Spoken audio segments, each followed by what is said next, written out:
Okay, modular versus static terrain or tiles. You'll get no argument from me that tiles is the most creative and immersive way to play Necromunda. Some of the things that people have created are just absolutely incredible. Today we're going to talk about static versus modular terrain, and I'm even going to take you backstage with our next build.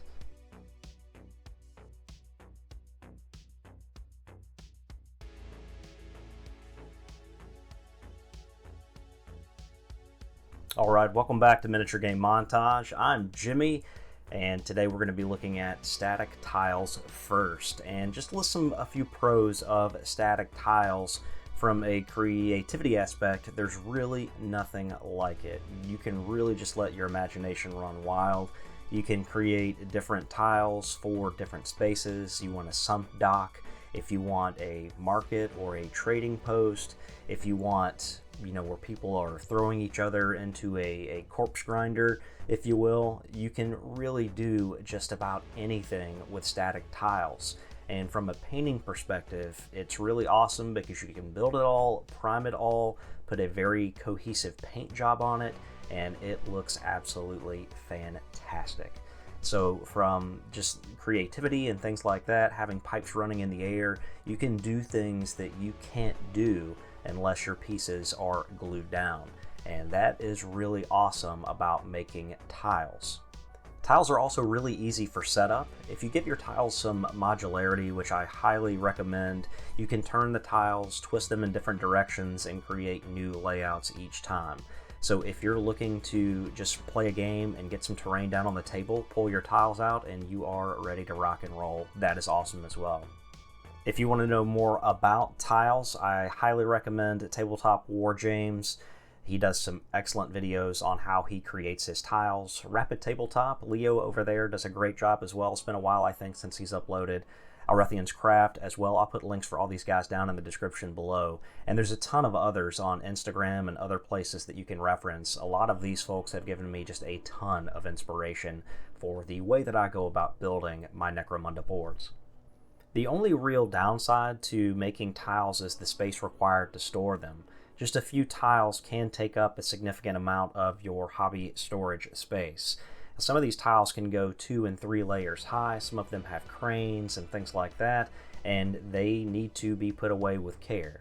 In addition, because the scenery is glued down to the tiles in most cases, the tiles are used for that purpose, and there's really only so many ways that you can twist and turn them. If you're looking at a 3x3 board, there's only so many ways that you can set that up, and ultimately, unless you want to keep making more tiles, your fighters will kind of be fighting in the same atmosphere.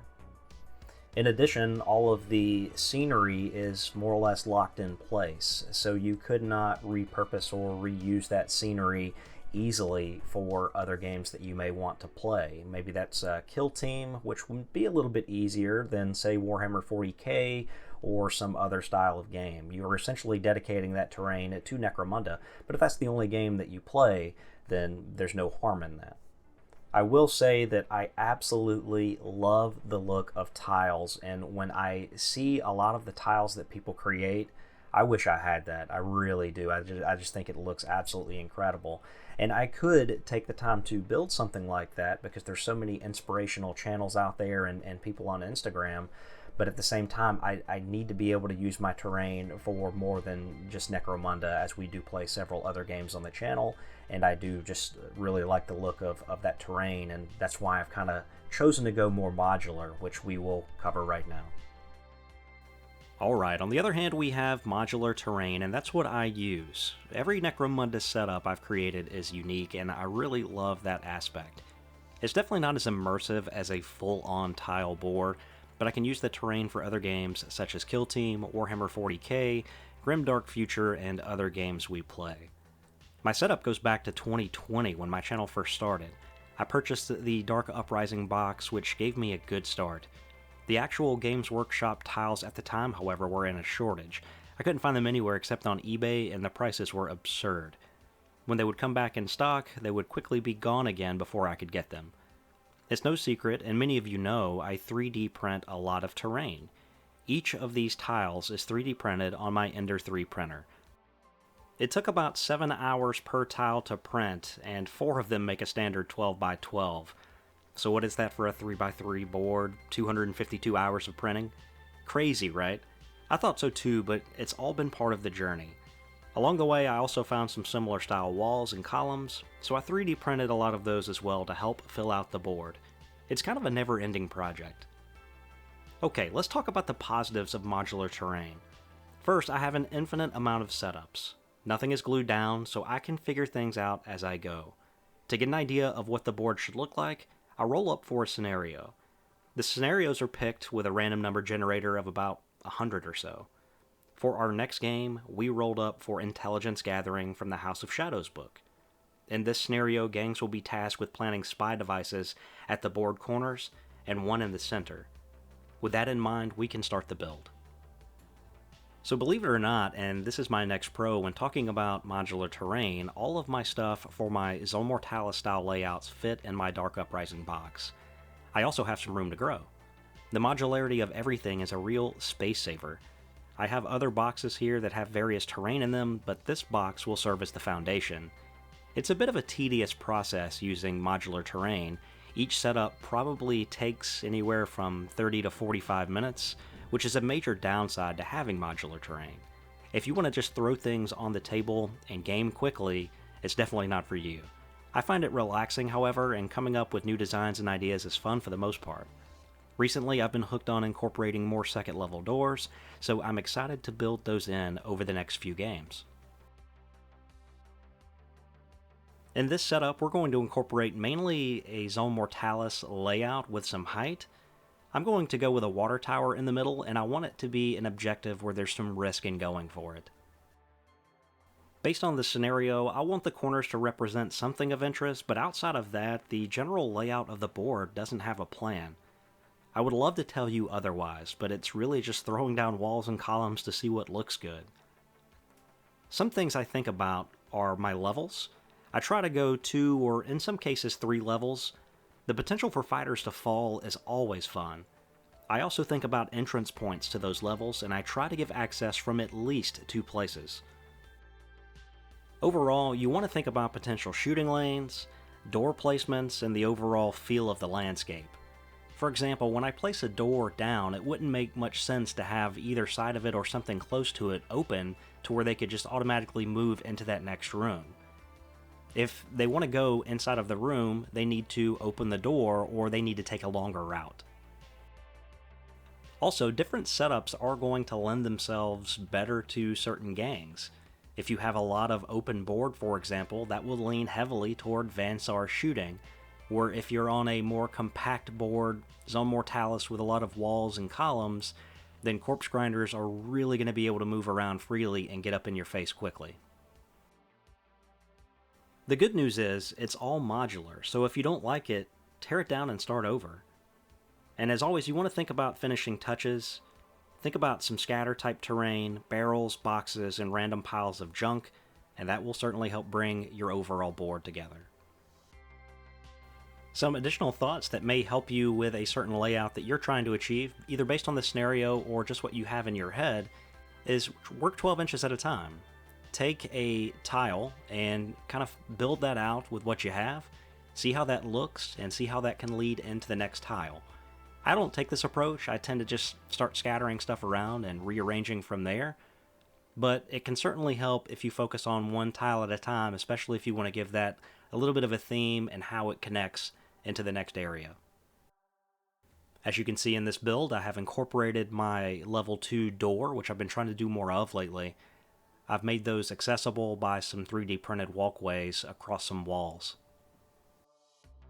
I continue to work my way around the board, making some adjustments here and there, putting some walls and columns down, finding out just what looks good or what I think is going to play well, thinking about where the entrance points are and where gangs are going to kind of go.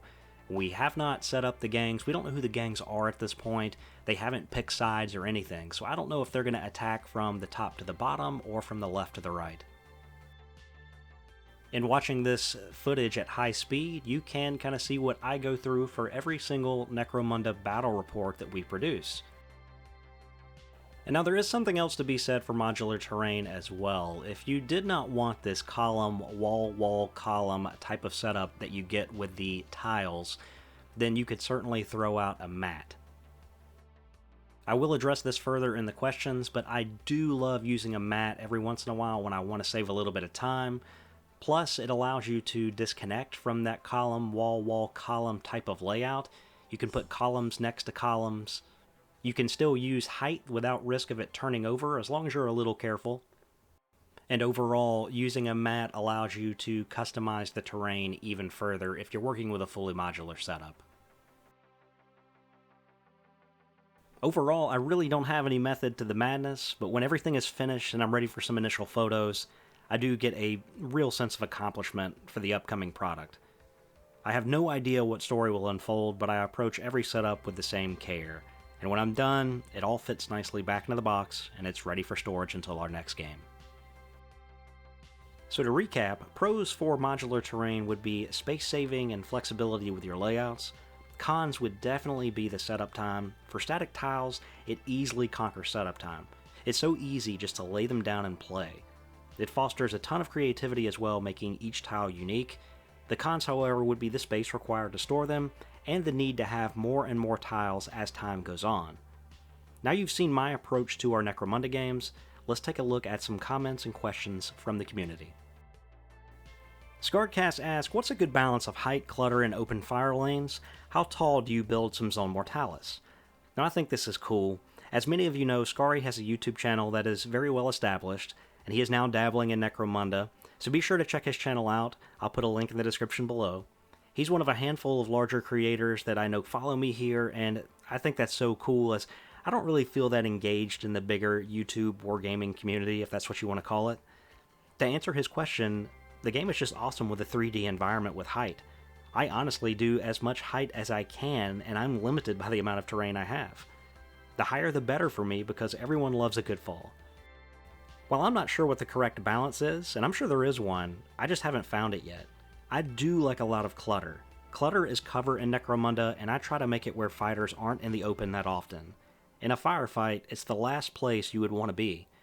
So if fire lanes have been established in the build, I try to give them something to hide behind on their way up or down. For Zone Mortalis height, I try to go no more than 3, but again, I haven't acquired the terrain to make anything more feasible. Thanks for your comments, Gary. Next we have The Thing on the Doorstep, and he comments that there's a science to building a good Necromunda table. 2 open and range gangs go uncontested, but in Zone Mortalis Maze, some gangs are next to useless. Cough cough, Vansar. Where I think Necromunda shines is that, unlike a lot of other games, you can have a battle on rickety platforms over a sea of sewage, a yawning abyss into the depths of the Underhive, or molten rivers of slag, and have the game mechanics for it. Actually, now I really just want to play a game where the table might literally be lava. So if your clumsy ganger falls off, it's bye-bye. Anyway, what STL files are you using? I thought of asking how many Zone Mortalis sets you use on the table, but let's be real here, buying an FDM printer would be way cheaper. So I'll include links in the description to the printer I use, and also some files on Thingiverse. While I have an official everything, 3D printing has definitely provided a good way forward to continue filling out my board. Games Workshop has never sent me anything, good or bad, and I'm fine combining my official terrain with some compatible and comparable 3D printed terrain for much less. Great comment. Jamie Quick says, it's an excellent idea for a video. Your terrain setup is always pretty good, to the point I regularly take heavy inspiration from it. How do you go about making your layout make sense whilst also being fun and balanced to play on? This is something I struggle with sometimes. I can't seem to let go of the fact that I'm playing a game of toy soldiers, and the layout doesn't have to be realistic. Whilst you lean more towards a 3x3 table with a few levels to add height, have you ever thought about playing a game on a 2x2 but with 5 or 6 levels of height? And what is the single greatest and most versatile terrain Games Workshop kit ever created, and why is it the Munitorium container? So thanks, Jamie, and Jackson, hello. I appreciate the feedback, and as I mentioned in the video, there's really no rhyme or reason to how I do things other than trying to make the terrain somewhat fit the scenario. I have let my son build a few, and often he helps me make some adjustments. I remember once he actually told me the build wasn't good. So yeah, in essence, have a read of the scenario and try visioning what you want it to look like. Think about your points of interest on the board and where they have to be and go from there. And the other part of your question is yes, absolutely. I would love to do a smaller 2x2 and build a higher board. I just need more terrain, and even with the amount I have, it would still be difficult. Maybe soon. As far as the Minotaurium containers go, it's a fantastic kit, and every board probably could use some containers and barrels. Next we have Jamie Moresco, where he says, looking forward to it. It might be helpful to touch on the size of the game mats, battlefield sizes, and any views you have on them. I know a lot of players ask about that, and yes, absolutely. So all of my setups are 3x3. I feel like it forces early action and just makes sense with the amount of terrain that I have. I use skirmish mats, which I've mentioned a ton in videos. What I love about mats is it allows you to break the pattern, as I mentioned earlier, that wall, column type of rhythm. And you can get really creative with your layout. You can have two columns next to each other, offset walls, and I can't recommend using a mat enough. As always, I'll put a link down for skirmish mats below. Now, there were some other comments out there as well, and I want to thank you guys for leaving those. As you know, I read all of the comments on every video, and I appreciate you guys and your interactions. Well, that about wraps it up for static versus modular terrain. If you liked this style of video, be sure to leave a like or a comment down below. Also, a big thank you to the Supporters Club. Your names are on the screen now. I have updated some stickers with a super chat function or a sticker there. For those of you that prefer to do that, if you'd like any information on that, there will be a link down in the description below. It is totally optional. The way I see it, if you're still watching this video, you have done more than enough to support the channel, so thank you so much. We'll see you in the next one. Take care.